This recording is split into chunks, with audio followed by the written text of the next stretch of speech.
कभी भी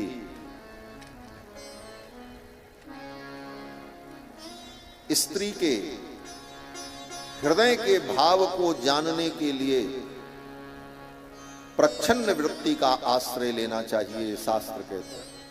माताएं नाराज मत होना कि महाराज यही सब सिखा रहे हैं, लेकिन शास्त्र शास्त्र है। शास्त्र कहता है प्रच्छन्ना सस्यते वृत्ति ही स्त्रीणाम भाव परीक्षणे। स्त्री के हृदय के भाव को जानने के लिए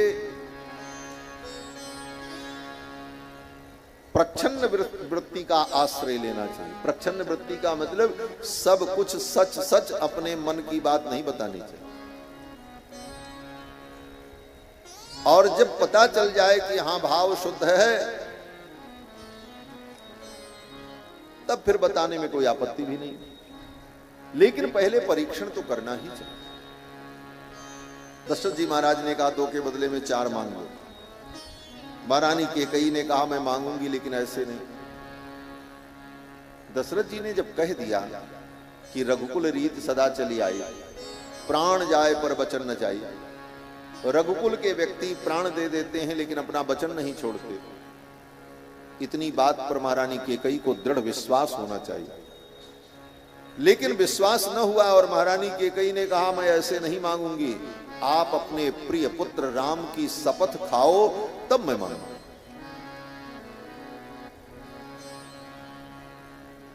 जिसको व्यक्ति के बात पर भरोसा नहीं होता वो व्यक्ति कहता कसम खा करके कहो तो हम मानेंगे। तो लोग कहते ना कसम खाओ तब हम माने। हाँ? राजा दशरथ कह रहे हैं हमारे कुल की रीति है, हम प्राण दे देते हैं सत्य नहीं छोड़ते, मान लेना चाहिए। लेकिन महारानी कैकेयी ने कहा आप अपने प्रिय पुत्र राम की शपथ खाओ।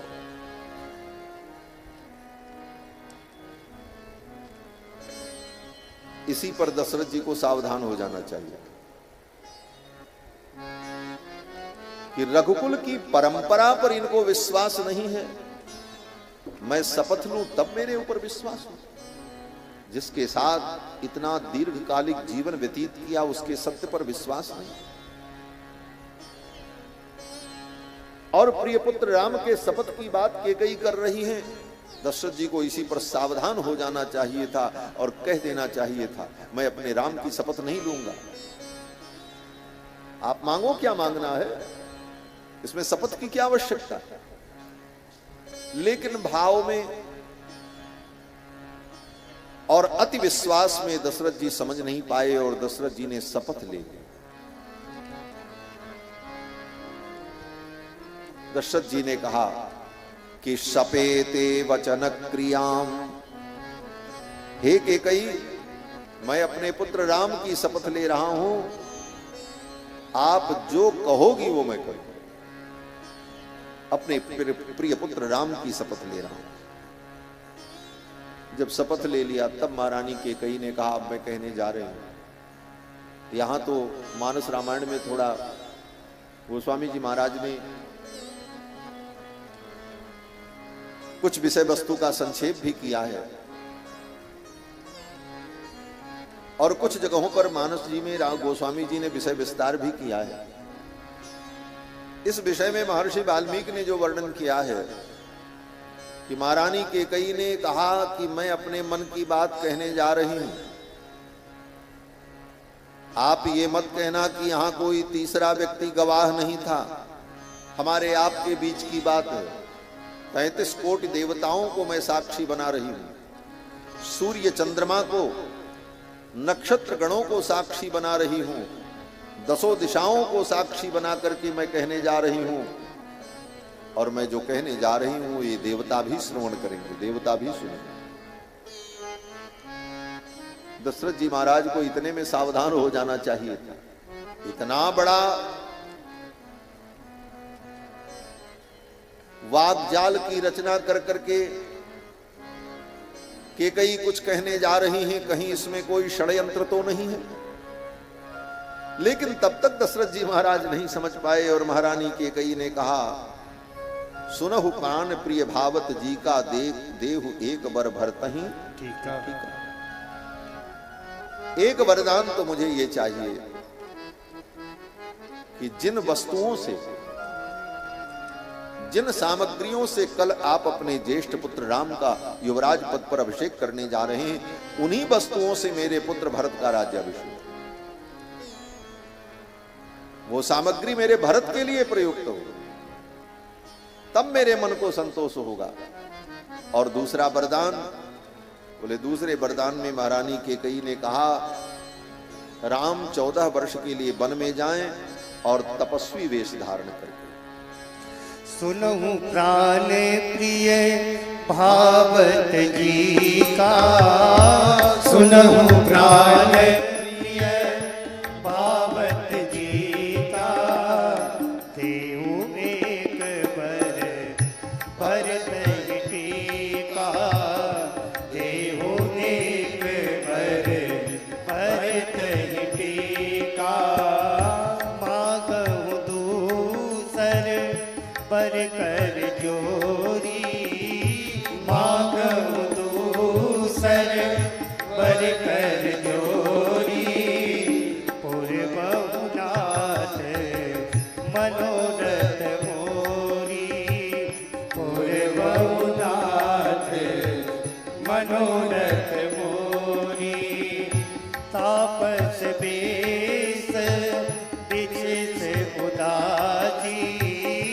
तापस बेस विशेष उदासी, 14 बरिस राम बनवासी, 14 बरिस राम बनवासी, 14 बरिस राम बनवासी। दूसरा वरदान ये कि राम 14 वर्ष के लिए बन जाएं।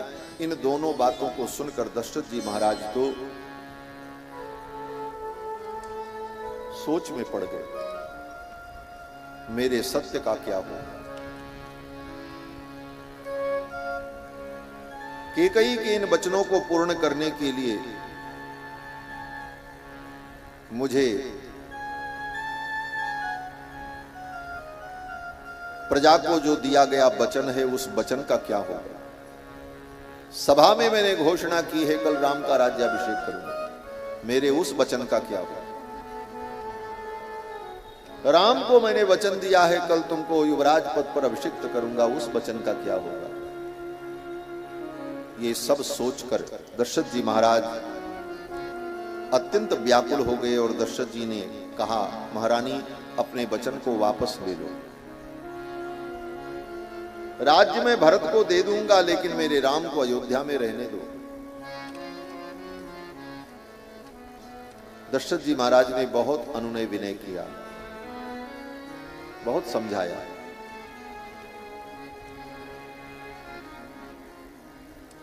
यहां तक लिखा है कि दशरथ जी महाराज ने महारानी कैकेयी के चरणों में प्रणाम किया। पादौ चापिस्पृशामिते अंजलिम कूर्मि कैकेयी, पादौ चापिस्पृशामिते। दशरथ जी ने कहा कैकेयी मैं तुमको हाथ जोड़ रहा हूं, तुम्हारे पांव पड़ रहा हूं। पादौ चापिस्पृशामिते, अपने वचन को वापस लो। वो चक्रवर्ती सम्राट जिनके चरणों में धरती के समस्त राजा अपना किरीट मुकुट उतार करके रख देते थे, आज वो चक्रवर्ती सम्राट एक नारी के सम्मुख हाथ जोड़कर प्रार्थना कर रहे हैं, अंजलिम कूर्मि कैकेयी, पादौ चापिस्पृशामिते, तुम्हारे चरण को मैं छू रहा हूं, अपने वचन को वापस ले। लेकिन निष्ठुरता ही मानो मूर्तिमती होकर के सामने बैठी, पूरे ब्रह्मांड की निठुरता ही मानो कैकेयी के रूप में बैठी। महारानी कैकेयी के ऊपर कोई प्रभाव नहीं। महारानी कैकेयी ने कहा राजन,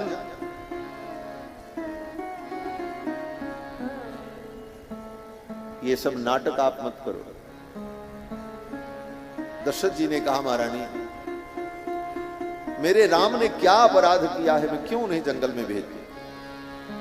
जंगल में उसे भेजा जाता है, देश से उसे निकाला जाता है जो कोई अपराध करता है। राम ने कोई अपराध नहीं किया।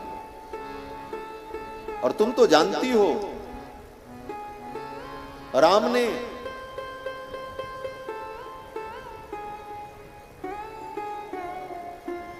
सबको अपने वश में कर लिया है, अपने गुरुजनों को, ब्राह्मणों को, अपनी प्रजा को, सबको राम ने, अपने शत्रुओं को, सबको अपने वश में कर लिया है राम ने। किस प्रकार से? दशरथ जी कहते हैं, द्विजान दानेन राघवः, मेरे राम ने ब्राह्मणों को भी अपने अनुकूल कर लिया है, उनके मन को जीत लिया है। ब्राह्मण के मन को जीतने का उपाय क्या है? ब्राह्मणों को डांट करके, फटकार करके, अपनी शक्ति और बल दिखा करके राम ने अपने वश में किया? कहते नहीं। द्विजान दानेन राघवः, राम ने ब्राह्मणों को इतना दान किया, इतना संतुष्ट किया, इतनी उनकी सेवा की कि संपूर्ण ब्राह्मण राम जी के अनुकूल रहते थे। सब ब्राह्मण उनको आशीर्वाद देते थे, मेरे राम का मंगल हो। ब्राह्मण को वश में करने का यही उपाय है। गुरून् शुश्रूषया राम, अपने गुरु तक को अपने वश में कर लिया। गुरु को भी वश में किया जाता है, लेकिन बुद्धि से, तंत्र से, मंत्र से, जुगाड़ से, जुक्ति से नहीं, अपितु गुरु के चरणों की भक्ति से। गुरु के चरणों में भक्ति हो, गुरु के प्रति सेवा का भाव हो, तुम्हारे सेवा से गुरु इतने अभिभूत हो जाएं कि वो तुम्हारे अनुकूल हो जाए, सब कुछ तुम्हारे ऊपर छोड़ दे, तुम जो चाहो वो करो। ये गुरु को जीतने का उपाय है। राम ने अपनी सेवा के द्वारा अपने आचार्यों को, गुरुजनों को भी जीत लिया है।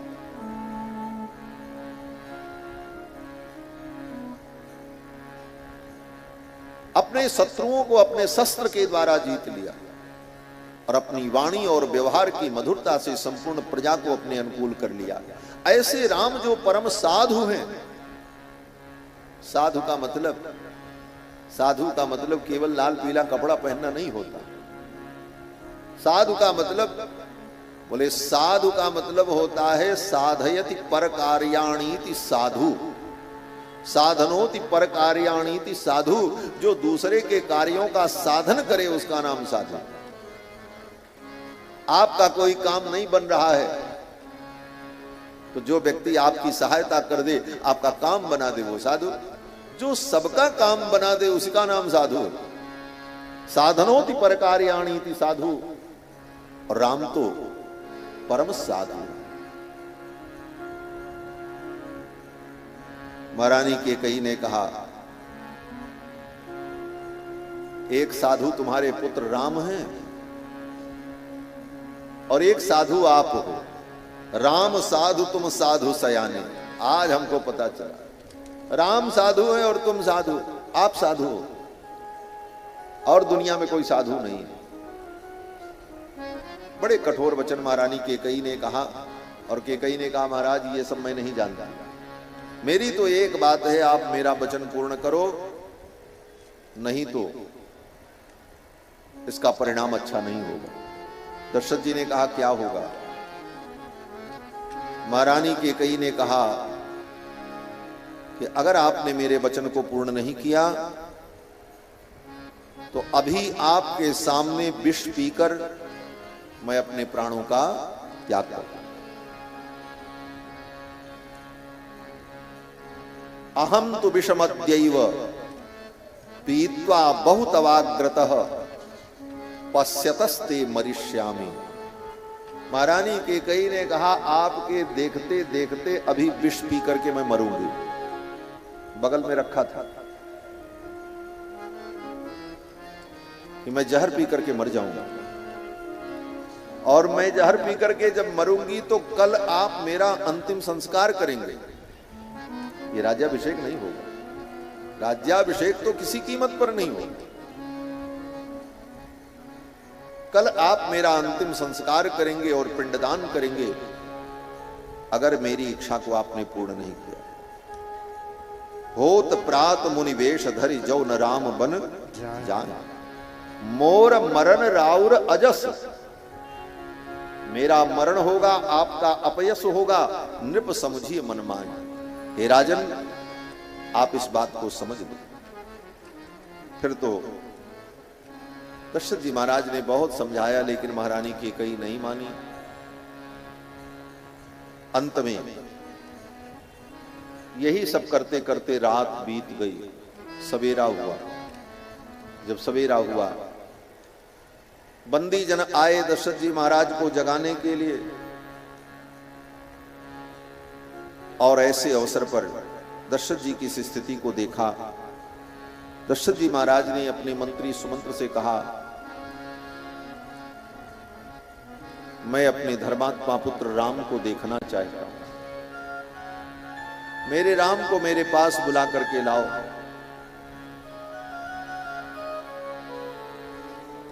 दूत लोग गए, सुमंत जी महाराज गए और राम जी को बुला करके लेकर के आए। राम जी जब आए तो साथ में लक्ष्मण जी भी थे।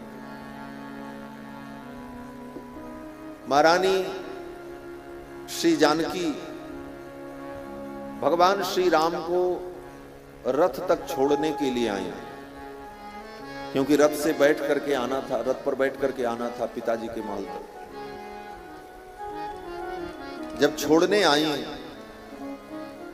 तो श्री जानकी जी ने भगवान को आशीर्वाद दिया। पूर्वाम दिशम वज्रधरो दक्षिणाम पातु ते यमः, वरुणः पश्चिमामासां धनेशस्तु उत्तरां दिशम।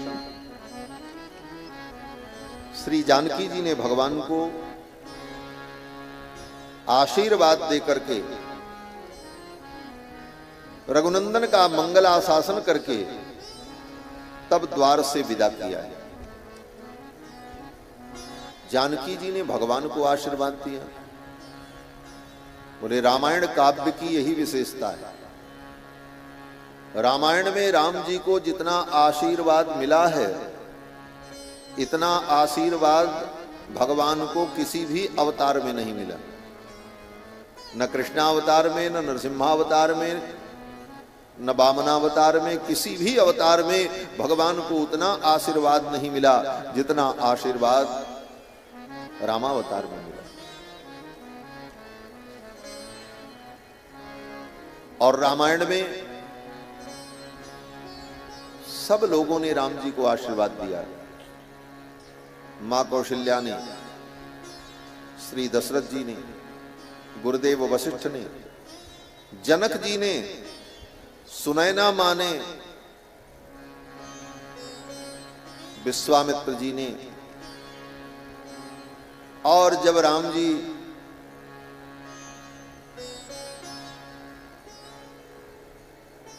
आज पिताजी के महल में जा रहे हैं तो मां जानकी किशोरी जी ने आशीर्वाद दिया, मां कौशल्या ने आशीर्वाद दिया। यम पालयसि धर्मस्त्वं प्रीत्या च नियमेन च, स वै राघव शार्दूल धर्मस्त्वामभिरक्षतु। मां कौशल्या ने आशीर्वाद दिया। राम जी जब दंडकारण्य में आए तो दंडकारण्य के मुनियों ने राम जी को आशीर्वाद दिया। मंगलानि प्रयुञ्जानाः प्रत्यगृह्णन् दृढ़व्रताः। दृढ़व्रत को धारण करने वाले दंडकारण्य के मुनि महात्माओं ने राम जी को आशीर्वाद दिया। राक्षस मिला महाराज, कौन? विराध। विराध राक्षस ने राम जी को आशीर्वाद दिया।